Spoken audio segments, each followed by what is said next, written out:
হিন্দু ধৰ্মগ্ৰন্থসমূহত বিভিন্ন দেৱতা, দৈত্য, দানৱ, ৰাক্ষস আদিৰ উল্লেখ দেখিবলৈ পোৱা যায়। ইয়াৰ উপৰিও আমি বৰ্তমান পৃথিৱীত বিভিন্ন ধৰণৰ জীৱ-জন্তু, সাপ, চৰাই, পখিলা, পোক-পতংগ আদি দেখিছোঁ। এইটো এটা আশ্চৰ্যজনক কথা যে এই দেৱতা, দৈত্য, দানৱ অথবা বিভিন্ন জীৱ-জন্তু, সাপ, চৰাই, পখিলা, পোক-পতংগ আদি সকলোৰে জন্মদাতা পিতৃ এজনেই আছিল, যাৰ পৰা এইবোৰ উৎপত্তি হৈছিল। কিন্তু আপোনালোকে এইটো ভাবি নল'ব যে সেইজন সৃষ্টিকৰ্তা ব্ৰহ্মা আছিল, যিয়ে এই সকলোবোৰ সৃষ্টি কৰিছিল। কিয়নো সেইজন ব্ৰহ্মা নহয়, অন্য এজন ব্যক্তিহে আছিল। আজি আমি সেইজন অদ্ভুত ব্যক্তিৰ কথাই ক'বলৈ লৈছোঁ, যিয়ে দেৱতা, দৈত্য, দানৱ আৰু বিভিন্ন জীৱ-জন্তু, সাপ, চৰাই, পখিলা, পোক-পতংগ আদি সকলোকে জন্ম দিছিল।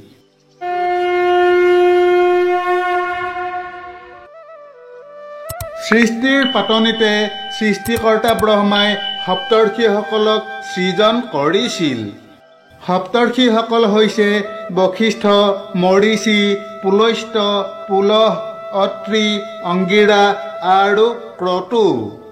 এই সপ্তৰ্ষিসকলৰ মাজৰে মৰীচিৰ উৎপত্তি হৈছিল ব্ৰহ্মাৰ স্কন্ধদেশ অথবা কান্ধৰ পৰা, আৰু সেই মহৰ্ষি মৰীচিৰ মনৰ পৰা ঋষি কাশ্যপৰ উৎপত্তি হৈছিল।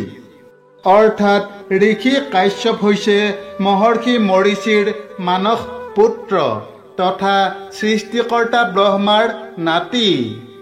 কাশ্যপ মহা তেজস্বী ঋষি আছিল। ঋষি কাশ্যপৰ অন্য এটা নাম আছিল অৰিষ্টনেমি।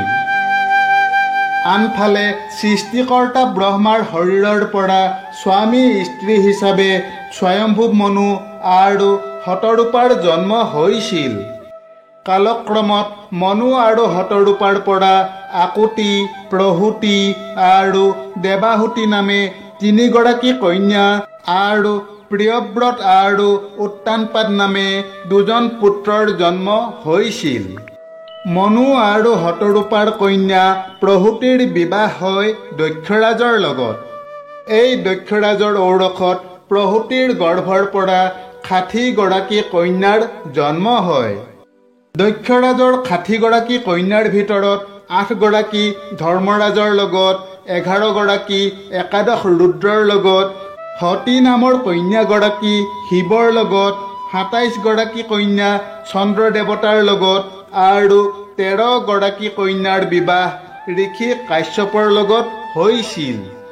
ঋষি কাশ্যপৰ লগত বিবাহ হোৱা এই ১৩ গৰাকী কন্যাৰ পৰাই দেৱতা, দৈত্য, দানৱ আৰু বিভিন্ন জীৱ-জন্তু, সাপ, চৰাই, পখিলা, পোক-পতংগ আদি সকলোৰে জন্ম হৈছিল। এতিয়া ঋষি কাশ্যপৰ লগত বিবাহ হোৱা দক্ষৰাজৰ এই ১৩ গৰাকী কন্যা তথা তেওঁলোকৰ সন্তানসকলৰ বিষয়ে জানো আহকচোন। ঋষি কাশ্যপে বিবাহ কৰা ১৩ গৰাকী কন্যাৰ নামবোৰ হৈছে অদিতি, দিতি, কদ্ৰু, বিনতা, দনু, অৰিষ্টা, মুনি, সুৰভি, কাষ্ঠা, ইলা, তিমি, ক্ৰুদ্ধবসা আৰু পতাংগী। কাশ্যপ আৰু অদিতিৰ পৰা ১২জন পুত্ৰ জন্ম হৈছিল। এইসকলক একেলগে দ্বাদশ আদিত্য বুলি কোৱা হয়। সেইসকল হৈছে বিবস্বান, অৰ্জমা, পুষা, তষ্টা, সবিতি, ভগ, ধাতা, বিধাতা, বৰুণ, মিত্ৰ, ইন্দ্ৰ আৰু ত্ৰিবিক্ৰম অথবা ভগৱান বিষ্ণুৰ বামন অৱতাৰ। ধৰ্মগ্ৰন্থসমূহত অদিতিৰ এই পুত্ৰসকলকে দেৱতা বুলিও কোৱা হৈছে। বিবস্বানজনেই হৈছে সূৰ্য দেৱতা। ঋষি কাশ্যপ আৰু দিতিৰ পুত্ৰসকলক শাস্ত্ৰত দৈত্য বুলি উল্লেখ কৰা হৈছে। দিতিৰ হিৰণ্যকশিপু আৰু হিৰণ্যাক্ষ নামে দুজন পুত্ৰ আৰু সিংহিকা অথবা হোলিকা অথবা নৈৰিত নামে এগৰাকী কন্যাৰ জন্ম হৈছিল। ঋষি কাশ্যপ আৰু কদ্ৰুৰ পৰা অনন্ত, বাসুকী, পদ্ম, তক্ষক, কালীয়, কৰ্কুটক, ঐৰাৱত, ধনঞ্জয়, শম্ভু, হংস, ধৃতৰাষ্ট্ৰ, দুৰ্ধৰ্ষ, দুৰ্মুখ, মহাপদ্ম, সংবৰণ, গোধামুখ আদি নাগ পুত্ৰ আৰু মনসা নামে এগৰাকী নাগ কন্যা জন্ম হৈছিল। ঋষি কাশ্যপ আৰু বিনতাৰ পৰা অৰুণ আৰু গৰুৰ নামে দুই পক্ষী পুত্ৰৰ জন্ম হৈছিল। এই গৰুৰেই পাছত ভগৱান বিষ্ণুৰ বাহন হয়। ঋষি কাশ্যপ আৰু দনুৰ পৰা 61জন পুত্ৰৰ জন্ম হয়। দনুৰ পুত্ৰসকলক শাস্ত্ৰত দানৱ বুলি উল্লেখ কৰা হৈছে। দানৱসকলৰ ভিতৰত দ্বিমূৰ্ধা, সম্বৰ, অৰিষ্ট, হয়গ্ৰীৱ, বিভাবসু, অৰুণ, অনুতাপন, ধূম্ৰকেশ, বিৰূপাক্ষ, দুৰ্জয়, অয়ুমুখ, শংকুহীৰা, কপিল, শংকৰ, একচক্ৰ, মহাবাহু, তাৰকাসুৰ, মহাবল, স্বভাৰ্ণু, বৃষপৰ্বা, পলুম, বিপ্ৰচিতি আদিয়েই প্ৰধান। কাশ্যপৰ পত্নী অৰিষ্টাৰ পৰা গন্ধৰ্বসকলৰ জন্ম হৈছিল। মুনিৰ পৰা অপ্সৰাসকলৰ জন্ম হৈছিল। সুৰভিৰ পৰা গৰু, মহ, ঘোঁৰা আদিৰ জন্ম হয়। কাষ্ঠাৰ পৰা কুকুৰ, শিয়াল আদিৰ জন্ম হয়।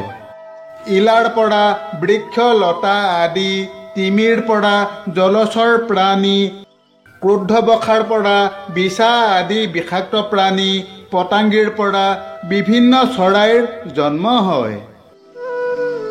এনেদৰে ঋষি কাশ্যপৰ ঔৰসত 13গৰাকী পত্নীৰ পৰা সৃষ্টিৰ বিভিন্ন প্ৰাণীৰ সৃষ্টি তথা উৎপত্তি হৈছিল। আৰু ঋষি কাশ্যপৰ পৰাই প্ৰকৃততে সৃষ্টি বিকাশ আৰম্ভ হয়।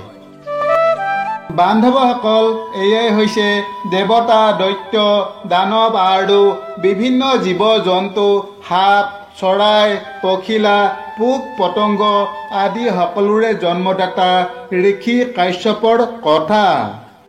আগলৈও এনেধৰণৰ ধৰ্মীয় কাহিনী পাই থাকিবলৈ কাকতি ক্ৰিয়েশ্যন চেনেলটো ছাবস্ক্ৰাইব কৰি ল'ব। ধন্যবাদ। জয় শ্ৰীকৃষ্ণ।